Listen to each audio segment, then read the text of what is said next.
Today we're going to be talking about customer referrals. Getting referral business in most industries is the most effective form of prospecting. Yet salespeople today continue to struggle with prospecting and referrals because they fail to understand the difference between reach and leverage. Reach is simply how many people you can possibly connect with through your own phone calls, emails, mailings, etc. Leverage, on the other hand, is the ability to work with specific people and resources who can help you further multiply your reach and improve your conversion with others. I've worked with very successful salespeople in various industries who claim that they owe the vast majority of their success to the referral networks that they were able to create and leverage. Famed author Richard Kawasaki once said that the richest people in the world look for and build networks while everybody else looks for work. And he's right, and my experience throughout the years proves it.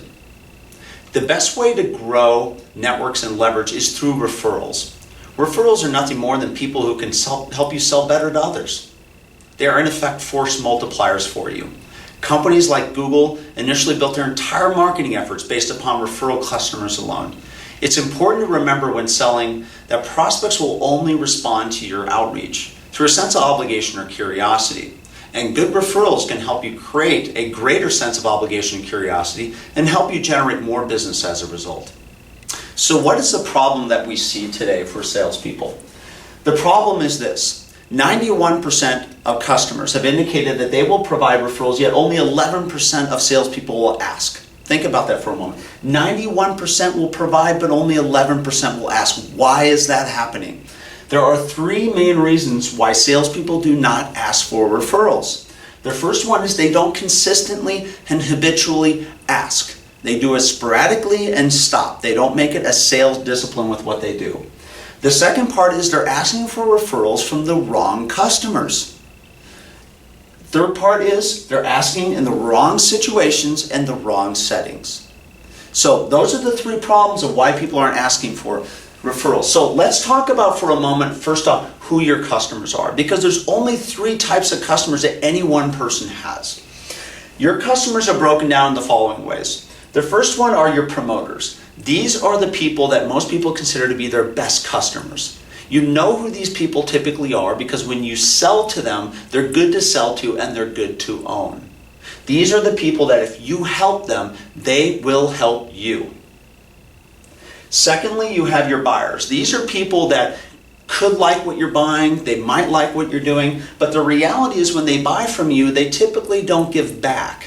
In other words, you sell to them and they will commonly go quiet in many businesses. And then the third group are your demoters. These are the people that if you help them, they will not help you. You know who they are because you're typically your biggest complainers, and if they're difficult to sell to, they're difficult to own as a client. These are people that you can make them money, you can even make them successful, but you cannot make them happy. These are your demoters. So the breakdowns for any one industry, typically your promoters are about 10 to 25% of your customer base. Your buyers are your largest block at roughly about 50%, and your demoters are typically about 20 to 30% of your customer base. The important part to remember is your promoters are the only ones that if you give to them, they will give in return. In many cases, it's referrals to other people, including your largest buyer block, which are your buyers. People who are inherently skeptical, but the fact that your promoters will actually give referrals to them helps them remove a lot of those trust barriers and credibility barriers that you might have in order to be able to sell to them. That's why this is the most important customer block that you have. So, how do you take this information and create more referrals out of it? There are 6 easy steps to be able to do that. The first one is identify who your promoters are and exceed their expectations. These are not a typical client. These are your best clients, and these are the clients that will help you grow your business. So therefore, everything you do with them should be above and beyond what you normally do with an existing client.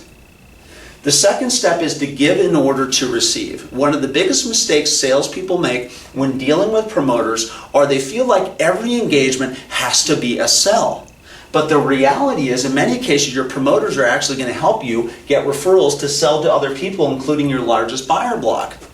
And they don't do that by you soliciting from them every time, but rather you giving to them so they have an obligation to give back.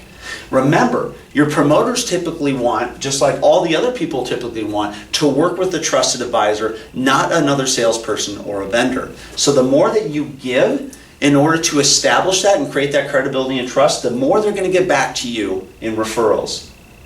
The third part is stop wasting your time with demoters. Your demoters are people that you can make them money and you can make them successful, but you cannot make them happy. The problem is these are also your biggest complainers. And what do salespeople typically do when these people start complaining? They drop everything and go straight to them to try to make them happy. You cannot make them happy. You can make them money, you can make them successful, but you cannot make demoters happy. The problem is we try too hard to do that. And in doing so, the time you spend with your demoters then becomes time you take away from your promoters. So the important part to remember here is to stop wasting your time with your demoters. Do not spend any more time than you have to with your demoters, and spend more of that time with your promoters, because they're the ones that are going to help you grow your business. Your demoters are not. All right? The fourth step is conduct referral lunches. This goes back to the settings and the situations that we typically run into with salespeople. So the common problem we see is salespeople will ask for referrals in the wrong settings. They'll do it over the phone with a client or in their office with a business client or a customer. And the problem is the client and the customer have all these distractions around them, and you're competing with that time and those distractions. And what happens as a result of that is, in many cases, they don't seem to give you referrals, or they don't give you good referrals, or they just want to get it over with as quick as possible. That's why it's very important to conduct referral lunches, and most importantly, to conduct referral lunches with your promoters. Because your promoters are the ones who are going to be able to give you the referrals that you want to receive and feel that obligation to do so. By having a lunch as opposed to a dinner, and you can do both, lunches are typically cheaper because they don't involve alcohol. So they're typically much cheaper than dinners, but I know people that do both. And it just depends which promoters you want to take out and why. But it's very cost effective to do lunches. Now the benefit of doing lunches with your promoters are, you have 60 minutes of uninterrupted time. Think about that. You're removing all the distractions, all the people that can walk in their office, all their phone that can ring, things of that nature. And you're removing those distractions for the most part so that you can be able to have uninterrupted time with them, to build that credibility and trust, to get them to the point where they like you, because people want to buy from people that they like, and then they'll feel the obligation to want to give you referrals. And they won't have any distractions typically to do that. A very good and very effective setting to be able to do that with your clients. So start out your lunches. You don't have to start out right away with referrals. You don't even have to tell them it's a referral lunch, but most importantly, you want to make it a part of those lunch and dinner engagements that you have with the clients so that you can get something out of that beyond just lunch and dinner. All right? The fifth one is the habits that you create. Always ask for referrals in every point of engagement you have with the clients. The first one is negotiations. Where most salespeople fail to ask for referrals is during negotiations. What happens is the clients will typically ask for discounts or certain concessions or things, and we willingly just give those away without asking for something in return. It's important to remember in negotiations, you have to give and take. And in order for you to give discounts out, always ask for negotiate or something in return. For example, like 5 or 10 referrals. Because if you never ask for something, the answer is always no. So make that a part of your negotiation sheet so that every time as a salesperson you walk into a negotiation, that is one of the things you can ask for when they start asking for things in return. The other part of it is to create the habits around your meetings and your calls and after your closings and engagements with your clients. Your clients should always expect to receive one question from you. One simple question every time they meet with you, which is, can you please tell me somebody in your network who could possibly benefit my products or services? Very simple question. Okay? And when you ask that, the problem the salespeople have is they typically only ask it once of a client. And since the clients don't typically receive these questions a lot, they don't have an answer for the question. So what do most salespeople do? They give up. What you need to do is set the expectation that every meeting, every call you have with the client, that one question is going to come up every time.